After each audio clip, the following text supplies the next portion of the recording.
What's going on, y'all? Welcome back to the Switch Podcast, man. I'm your host, Keywan Humphreys. And in this video, I just want to talk about a couple of rookies that have impressed me the most so far this year in Summer League. We're going to jump right into it. Reed Sheppard.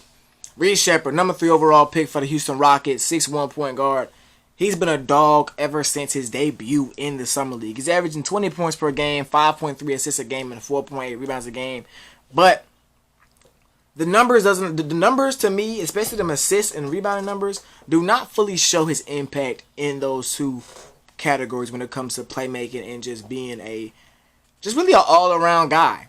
You know, I watched a couple of his games at Kentucky, and I didn't see this guy being, I would say, this good. I knew he could shoot the ball at a very high level, but the other parts of his game I didn't really see being this good, you know. But maybe it was because of the amount of cooks that Kentucky had in the kitchen with a Rob Dillingham and Antonio Reeves, guys that needed the ball in their hands to really be successful. And Reed Sheppard kind of understood, okay, I play better off the ball than those guys, so I'm gonna play off the ball better than those guys. You know, we knew about his shooting. He shot for most of the season last year at Kentucky.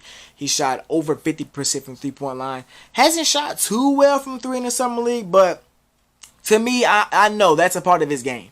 So I'm not really concerned. I wanted to see everything else. And his ability to really playmake and really facilitate and run an offense has impressed me the most so far through these first couple of games for him. Also, his ability to attack off the dribble. I knew we could break down some guys, but the way he's breaking down some guys in the Summer League it's a spectacle. Every time Reed has played, I've been tuned in. Whether I've been at the crib watching, whether I've been out, I'm at least checking his stats, making sure, you know what I'm saying, making sure that he's still hooping, because the dude is nice. You know what I'm saying? He creates a lot of those easy floaters, those easy paint jump shots that small guards need in the game today. And if I'm the Houston Rockets, I want to give him the keys as soon as possible. Yes, we have Fred VanVleet as our 6-foot point guard right now, but he's aging. You know what I'm saying? And I don't believe you draft Reed Sheppard 3rd overall unless you're immediately looking to have him play a lot of minutes. Because you look at your team right now. Last year you made a run at that 10 seed, didn't quite get it, but that second half of the season showed you how good you can really be. And Fred VanVleet, I believe he has an expiring contract this year. It would just be smart to kind of move him, so that way you can at least bring in your guy in Reed Sheppard, because you're gonna put him beside a Jalen Green, beside a Jabari Smith. Amen Thompson got decent minutes, got really good minutes, and played really well in the latter half of the season last year as well. He can come in and play. He came in as a point guard last season, but he's probably gonna play a lot more of that 2-3 range, because he's a very lengthy guy. He can defend. He's a Swiss Army knife to me. And you got Alperen Sengun. Now, Alperen Sengun, his situation is weird because they don't know whether they're gonna keep him, whether they're gonna let him go. They'll probably see how they play this season, because they were impressed with how good they played once he went out and felt that he wasn't as valuable, even though he was balling up until he got hurt. But Reed Sheppard, I see him being a perfect guy, because I just talked about Jalen Green and Amen Thompson, two guys that probably need the ball to be successful, especially Amen Thompson. He's not the best shooter, but he definitely can improve. But you can have Amen Thompson come in and give you minutes as a play initiator, as a facilitator, and have Reed Sheppard be that shooter that he was in Kentucky. You know, this Reed Sheppard's a guy that you can have play a couple of different ways. You can have him be your play initiator. I keep saying play initiator. You can have him be your point guard that get everybody else involved, or you can have him be your guy that's gonna run around screens or play off the ball or space the floor out. So I love what I see from Reed Sheppard so far, and I'm gonna continue to keep my eye on him this upcoming season. Next week I want to talk about Dalton Knecht. Dalton Knecht, number 17 overall pick by the Los Angeles Lakers.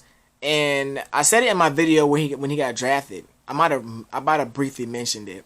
He's a guy that can come in opening day and have an impact, especially with the Los Angeles Lakers.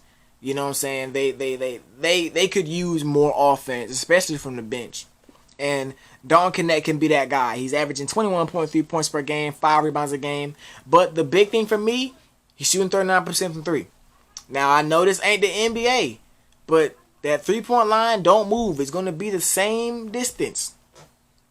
And you're also going to probably get easier shots. Not probably, I'm sorry. You're going to get easier shots when you're on the court with the LeBron James and with the Anthony Davis. Among other guys like a D'Angelo Russell or Austin Reeves, guys that draw attention from defenses to leave guys like Dalton Knecht wide open for jump shots, wide open for easy scoring opportunities. So I like how he fits. You know, we knew back in Tennessee, we knew he's this guy. I think he was a leading scorer last year at Tennessee. I'm not sure, but he brought that same energy and that same skill set and that same really everything, that same dogness to the summer league, and I think he's gonna take that to the NBA and to the regular season. I'm really impressed with Dalton Knecht. I think he's gonna have a good impact off that bench day one, opening night. Don't be surprised at opening night he come out there and have like 15 points because he's a scorer. He's league ready, and he was definitely one of my favorite rookies coming into the draft. Last guy I want to talk about, a guy that I really had no idea. I was not familiar with his game really up until the day before the draft or a couple of days before the draft. And that is Matas Buzelis. I hope I said his name right. But number 11 draft pick for the Chicago Bulls. This guy's averaging 20 points per game. He's pulling down roughly 5 rebounds a game. Doesn't average an assist, but you're not here to pass the ball. They didn't draft him here to pass the ball. They didn't draft him to be a facilitator. They drafted him to be a bucket. And that's exactly what he's been so far in this summer league. He just dropped 28 points a couple of days ago against the Golden State Warriors, where he had a nasty poster. But he's a guy that's a pure scorer to me. He's a pure scorer. He's a guy that you can give the ball to and let him work.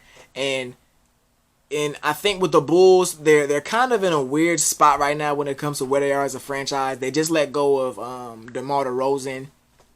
Oh wait, no, DeMar DeRozan hasn't signed anywhere. But DeMar DeRozan is currently a free agent right now. He said he's not coming back. And Zach LaVine's kind of in contract limbo. They're paying him $50 million a year. He's getting hurt every season, and he said he doesn't want to be there. So Buzelis is probably the best thing you can have going for you, kind of ushering in the new era of Chicago Bulls basketball. You have Ayo Dosunmu, I think that's his name, Ayo Dosunmu, and Kobe White, two guards that have played really well last season and are probably going to be your main guards moving forward. You put beside them a 6'8", absolute bucket, pure scorer, 3-level scorer, and Matas. I like that recipe. I like what I see. Yeah, man. I also want to say Matas is a sleeper pick. Very sleeper pick. He fell all the way to 11th. I want to say he was top 5, top 6 on the initial mock drafts, but he fell all the way down to 11. And he's a sleeper. Might be the biggest sleeper pick, maybe besides a Dalton Knecht, but I think Dalton Knecht fell because of his age. He's 23 years old. Matas, I want to say, is just turned 20. So I love it. I love it for the Bulls. Want to go into a couple of honorable mentions. Khalil Ware, big man, drafted by Miami, averaging 17.8 points per game and 8 rebounds per game. He's been playing really well. I'm impressed with him. He had a 24-11 game a couple days ago.